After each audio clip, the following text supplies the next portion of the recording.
코에 대해서는 정말 이상하고 괴담 같은 것들이 굉장히 많아요. 전문가들이 말하는 부작용이 많은 수술 1위가 코 수술. 실제로 겨울철이 됐을 때 코가 좀 빨개지시는 분들이 제법 있었어요. 코가 위험한 수술은 아니에요. 수술하신 병원 가서 꼭 진료받고 치료받으세요. 안녕하세요 시청자 여러분, 이세환 원장입니다. 요즘은 수술을 정말 주변에서 많이들 해요.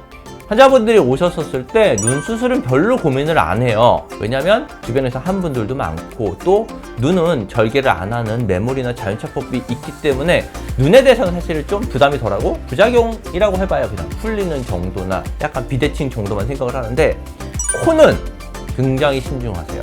코는 고민들도 굉장히 많이 하시고, 코는 꺼려 하시는 분들도 많고, 그래서 왜 그럴까 생각을 해봤는데, 인터넷을 찾아보니까 코에 대해서는 정말 이상하고 괴담 같은 것들이 굉장히 많아요. 그래서 제가 그거를 한번 직접 읽어보면서 이게 진짜인지 아닌지 한번 설명을 해드리도록 할게요. 전문가들이 말하는 부작용 많은 수술 1위가 코 수술이야. 진짜 뜯어말리고 싶다. 차라리 코 필러를 해. 진짜 지금은 괜찮아도 10년 뒤 지나면 무조건 부작용 옴. 그냥 하지 말라고 주변 사람들 그냥 뜯어말린 사람인 것 같은데, 일단 차라리 코 필러를 해. 코 필러의 대상과 코 수술의 대상은 사실 굉장히 달라요. 그리고 오히려 필러가 잘못 맞았을 때 문제가 되는 경우도 상당히 많기 때문에 차라리 필러를 해 라는 말은 해당되지 않는 것 같고, 또 하나는 필러는 6개월 정도 지나면 거의 안쪽에는 성상이 한 90%는 사라지거든요. 그러면 다시 맞아야 돼요. 그리고 또 하나는 대부분 코 수술을 하는 분들이요, 수술을 할 때는 콧대랑 코끝을 같이 수술을 해야 되는데, 필러는 코끝을 높이는 데는 한계가 있어요. 특히나 우리나라 분들한테 굉장히 많은 복코 형태들, 코끝이 좀 큰 형태들 같은 경우는요, 그 부분에 코끝에 필러를 놨었을 때 처음에는 약간 올라간 것처럼 보이지만 시간이 지나면서 퍼져 보이는 느낌이 들고요. 또 하나, 콧대 필러를 맞았었을 때는, 수술을 했었을 때는 뭔가 콧대가 반듯하게 서 있는 느낌이라고 하면, 필러로 콧대를 많이 높였을 경우는 코가 좀 더 퍼져 보이는 느낌이 있기 때문에 실제로 지금 이 코의 형태에서 필러만 맞았었을 때 괜찮은 경우가 그렇게 많지가 않아요. 그렇기 때문에 차라리 코 필러를 하라는 얘기는 사실 말이 안 되는 얘기고요. 전문가들이 말하는 부작용이 많은 수술 1위가 코 수술? 그건 아닌 것 같은데요. 코 수술로 인해서 염증 생기는 빈도가 보통 한 2.7% 미만 정도를 보거든요. 처음에 한 2주 이내에 염증이 생기지 않으면 그 뒤로는 그렇게 잘 생기진 않고, 물론 본인이 흡연을 하거나 아니면 더 다치거나 이런 경우에는 미세한 염증이 생기면서 나중에 굳히기 오는 경우가 가끔 있어요. 그런 빈도는 있지만 뜯어 말릴 정도로 이런 수술은 아니에요. 부작용 제일 많은 1순위가 코 아닌가. 내 주위 다 부작용이던데 겨울만 되면 코 시려함 크크크. 지금 코 수술 방법이 예전이랑 지금 되게 많이 달라졌거든요. 예전에는요, 코끝까지 보형물을 길게 넣었었고 L자 타입 보형물을 썼기 때문에 그 부분에 혈액순환이 안 좋아지고 피부가 얇아져서 실제로 겨울철이 됐을 때 코가 좀 빨개지시는 분들이 제법 있었어요. 그런데 요즘은 코끝을 수술할 때 연골로 수술을 하고, 또 만약에 피부가 굉장히 얇은 분들은 진피로 덧대서 수술을 하기 때문에 사실 이런 일도 생각보다 별로 없고요. 수술한 첫 해에는 혈액순환이 좀 떨어져서 그럴 수 있지만 대부분 1년 정도 지난 다음에 겨울에 코끝에 빨개진 증상은 그렇게 많지는 않아요. 너무 과하게 높인 경우를 제외하거든요. 코는 운빨이래. 현대 기술로 컨트롤할 수 없는 운빨 아니에요. 실력이에요. 수술 잘하는 분들한테 수술 받으면 전혀 문제 없어요. 성형주의 코랑 턱이 괜히 위험한 게 아니다. 부작용은 언제 올지 모르고 지금은 괜찮아 보여도 코와는 아닐 수 있어. 그거 완전히 관련 없는 얘기죠. 코랑 턱이랑은 완전히 관련도 없는 수술이고, 코가 위험한 수술은 아니에요. 성형외과 의사들도 코는 원래 건드는 거 아니라고 할 정도니까, 그럼에도 코 수술하는 사람들은 혹시 모를 부작용을 감수하고 한 거지. 모든 수술은 부작용 감수하고 해요. 코 수술만 부작용 감수하나요? 눈도 그렇고, 코도 그렇고, 미각도 그렇고, 가슴도 그렇고, 모든 수술은 부작용을 감수하고 하는 거예요. 점점 발달하는 방향이 이 부작용의 빈도를 최소화하는 방향으로 수술을 하는 거고요. 성형외과 의사들도 원래 코를 건드는 게 아니라고 하는 사람 없습니다. 코 수술은 어려운 수술이에요. 저도 제가 수술을 10몇 년째 수술을 하고 있고 진짜 많은 수술을 하고요. 코 수술 정말 많이 했는데 지금도 저는 코 수술이 가장 어려운 것 같아요. 다른 수술들은 그렇게 변수가 그렇게 많지가 않아요. 눈이든 가슴이든 윤곽이든 뭐 양악이든 코는 변수가 굉장히 많아요. 상담을 받으면서 굉장히 좀 디테일하게 상담을 좀 받아보시고 수술하시는 분 경력이나 이런 걸 잘 보는 게 중요한 것 같아요. 재밌는 댓글들도 있네요. 재밌는 거 한번 볼까요? 내 친구 갑자기 코에서 피나서 거울 봤는데 보형물 튀어나와 있었대. 이거 실제로 있을 수 있는 일이에요. 보형물이 이렇게 뚫고 나오는 경우 가끔 있거든요.